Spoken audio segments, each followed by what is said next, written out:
നമസ്കാരം. മലയാളി വാർത്തയിലേക്ക് സ്വാഗതം. ചെറുവള്ളൂർ കക്കറുമുക്കിൽ ഓടിക്കൊണ്ടിരുന്ന കാറിന് തീപിടിച്ച് 6 മാസം ഗർഭിണിയായ 27കാരി സോന വെന്തുമരിച്ച സംഭവത്തിൽ ദുരൂഹത ഏറുകയാണ്. നാടിനെ അപ്പാടെ നടുക്കിയ ഈ വലിയ ദുരിതത്തിന് കാരണമായ കാറിന് തീപിടിക്കാനുണ്ടായ യഥാർത്ഥ കാരണം കണ്ടെത്താനാകാതെ അണയാത്ത പുക പോലെ ചോദ്യങ്ങൾ അവശേഷിക്കുകയാണ്. സാധാരണയായി ഇത്തരം അപകടങ്ങളിൽ വില്ലനാകാറുള്ള എഞ്ചിൻ ഭാഗത്തോ AC സംവിധാനങ്ങളിലോ യാതൊരുവിധ സാങ്കേതിക തകരാറുകളും കണ്ടെത്താൻ ഫോറൻസിക് വിഭാഗത്തിന് കഴിഞ്ഞിട്ടില്ല. ഇതാണ് മരണത്തിലെ ദുരൂഹത വർദ്ധിപ്പിക്കുന്നത്. പ്രണയവിവാഹത്തിന് ശേഷം ഏറെ സന്തോഷത്തോടുകൂടി പുതിയൊരു അതിഥിയായിക്കായുള്ള കാത്തിരിപ്പിനിടയിലാണ് സോനയെ മരണം ഇത്രയും ക്രൂരമായ രീതിയിൽ കവർന്നെടുത്തത്. 3 വർഷം മുൻപായിരുന്നു രജിൻലാലും സോനയും തമ്മിലുള്ള വിവാഹം. നീണ്ട നാളത്തെ പ്രണയത്തിനൊടുവിലായിരുന്നു ഇരുവരും ഒന്നിച്ചത്. വിദേശത്ത് ജോലി ചെയ്യുകയായിരുന്ന രജിൻലാല് ഭാര്യയുടെ ഗർഭകാല പരിചരണത്തിനായാണ് കൃത്യം 1 മാസം മുൻപ് നാട്ടിലെത്തിയത്. വെള്ളിയാഴ്ച രാത്രി 9 മണിയോടെ പേരാമ്പ്ര കല്ലോട് ആശുപത്രിയിൽ പോയി മടങ്ങുന്നതിനിടയിലാണ് കക്കറുമുക്കിൽ വെച്ച് ഇവർ സഞ്ചരിച്ചിരുന്ന കാർ പെട്ടെന്ന് വലിയൊരു അഗ്നിഗോളമായി മാറിയത്.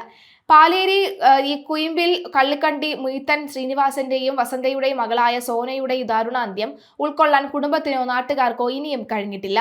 അപകടത്തെക്കുറിച്ച് ജില്ലാ ഫോറൻസിക് വിഭാഗം നടത്തിയ പ്രാഥമിക പരിശോധനാ ഫലങ്ങൾ പുറത്തു വന്നതോടുകൂടിയാണ് സംഭവത്തിൽ വലിയ അസ്വാഭാവികത പ്രകടമായത്. കാറിന്റെ മുൻഭാഗത്തുള്ള എഞ്ചിന്റെ റേഡിയേറ്റർ ഭാഗത്ത് നിന്ന് തീ പടരാനുള്ള യാതൊരുവിധ സാധ്യതയും ഉണ്ടായിട്ടില്ലെന്നാണ് വിദഗ്ധർ സാക്ഷ്യപ്പെടുത്തുന്നത്. അത്യാധുനിക AC സംവിധാനങ്ങളിൽ ഉണ്ടാകാറുള്ള ഷോർട്ട് സർക്യൂട്ടോ മറ്റ് തകരാറുകളോ ഈ വാഹനത്തിൽ സംഭവിച്ചിട്ടില്ലെന്നും ഫോറൻസിക് പരിശോധനയിൽ വ്യക്തമായി. പെട്രോളിൽ ഓടുന്ന ഈ വാഹനത്തിന്റെ ഇന്ധന ടാങ്കിൽ എവിടെയും ചോർച്ച കണ്ടെത്താൻ കഴിഞ്ഞിട്ടില്ലെന്ന വിവരവും പുറത്തുവരുന്നുണ്ട്. കാറിന്റെ മുൻഭാഗത്തിന് കാര്യമായ കേടുപാടുകൾ സംഭവിക്കാത്ത സാഹചര്യത്തിൽ തീപിടുത്തത്തിന്റെ കേന്ദ്രം കാറിന്റെ പിൻഭാഗമാണെന്നാണ് ഫോറൻസിക് സംഘത്തിന്റെ പ്രധാന കണ്ടെത്തൽ. മുൻഭാഗം സുരക്ഷിതമായിരിക്കെ എങ്ങനെയാണ് കാറിന്റെ പിൻസീറ്റിൽ ഭാഗത്ത് നിന്ന് ഇത്രയും വലിയ രീതിയിൽ തീ ആളിപ്പടരുന്നത് എന്ന ചോദ്യത്തിന് മുന്നിൽ മോട്ടോർ വാഹന വകുപ്പും പോലീസും ഒരുപോലെ ഇരുട്ടിൽ തപ്പുകയാണ്.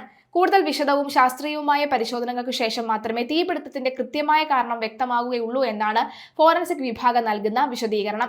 അപകട സമയത്ത് കാർ ഓടിച്ചിരുന്ന ഭർത്താവ് രജിൻലാല് 60% ഗുരുതരമായി പൊള്ളലേറ്റ നിലയിൽ കോഴിക്കോട് മെഡിക്കൽ കോളേജ് ആശുപത്രിയിൽ തീവ്രപരിചരണ വിഭാഗത്തിൽ ചികിത്സയിലാണ്.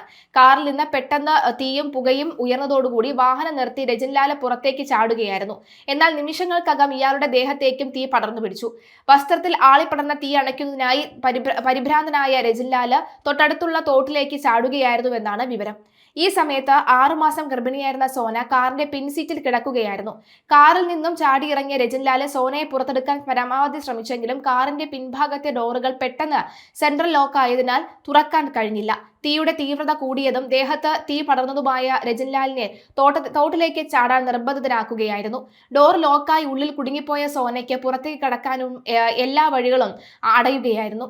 റോഡിലൂടെ പോയ കാറിൽ നിന്നും വലിയ രീതിയിൽ പുക ഉയരുന്നത് കണ്ട് സമീപത്തെ വയലിൽ നിന്നും നാട്ടുകാർ ഓടിയെത്തുമ്പോൾ കാറിന്റെ മുൻഭാഗം വലിയ രീതിയിൽ തീ പിടിച്ചിരിക്കുന്നതാണ് കണ്ടത്.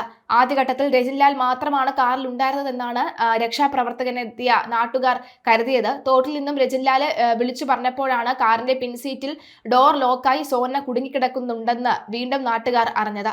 എന്നാൽ അപ്പോഴേക്കും കാറിന്റെ പിൻഭാഗം പൂർണ്ണമായി അഗ്നിക്കിരയായിരുന്നു. തുടർന്ന് നാട്ടുകാർ വയലിൽ നിന്നും വെള്ളം കോരിയൊഴിച്ച് തീ അണയ്ക്കാനും സോനയെ പുറത്തെടുക്കാനും കഠിന ശ്രമം നടത്തിയെങ്കിലും ലോക്കായ ഡോറുകൾ തുറക്കാനോ ഈ ആളിപ്പടർന്ന തീയെ ചെറുക്കാനോ സാധിച്ചില്ല. പേരാമ്പ്രയിൽ നിന്നും ഫയർഫോഴ്സ് യൂണിറ്റ് സംഭവസ്ഥലത്ത് എത്തിയ ശേഷമാണ് കാറിന്റെ പിൻഭാഗം വെട്ടിപ്പൊളിച്ച് സോനയുടെ മൃതദേഹം പുറത്തെടുത്തത്. തുടർന്ന് പേരാമ്പ്ര താലൂക്ക് ആശുപത്രിയിൽ എത്തിച്ചെങ്കിലും ആ ജീവൻ നേരത്തെ തന്നെ പൊലിഞ്ഞിരുന്നു. സോനയുടെ മൃതദേഹം ശനിയാഴ്ച രാത്രിയോടുകൂടി പാലേരി കല്ലിക്കടയിലെ കുടുംബ വീട്ടിലെത്തിച്ച് വഞ്ചനാവലിയുടെ സാന്നിധ്യത്തിൽ സംസ്കരിച്ചു. ഓടിക്കൊണ്ടിരിക്കുന്ന കാറുകൾക്ക് തീ പിടിക്കുന്ന സംഭവങ്ങൾ മുൻപും കേരളത്തിൽ ഉണ്ടായിട്ടുണ്ടെങ്കിലും ഗർഭിണിയായ യുവതിയെ പിൻസീറ്റിൽ വെന്തുമരിച്ച ഈ കേസിൽ ദുരൂഹതകൾ ഏറെയാണ്.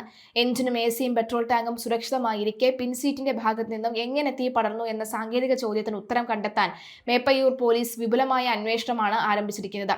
അപകട സമയത്ത് കാറിനുള്ളിൽ എന്തെങ്കിലും തരത്തിലുള്ള എളുപ്പം തീപിടിക്കുന്ന വസ്തുക്കൾ സൂക്ഷിച്ചിരുന്നോ എന്നും പോലീസ് അന്വേഷിക്കുന്നുണ്ട്. ചികിത്സയിൽ കഴിയുന്ന ഭർത്താവ് രജിൻലാലിന്റെ മൊഴി പൂർണ്ണമായി രേഖപ്പെടുത്താൻ കഴിഞ്ഞാൽ മാത്രമേ അപകടത്തിന്റെ ആദ്യ നിമിഷങ്ങളിൽ എന്താണ് സംഭവിച്ചതെന്ന് വ്യക്തത വരികയുള്ളൂ.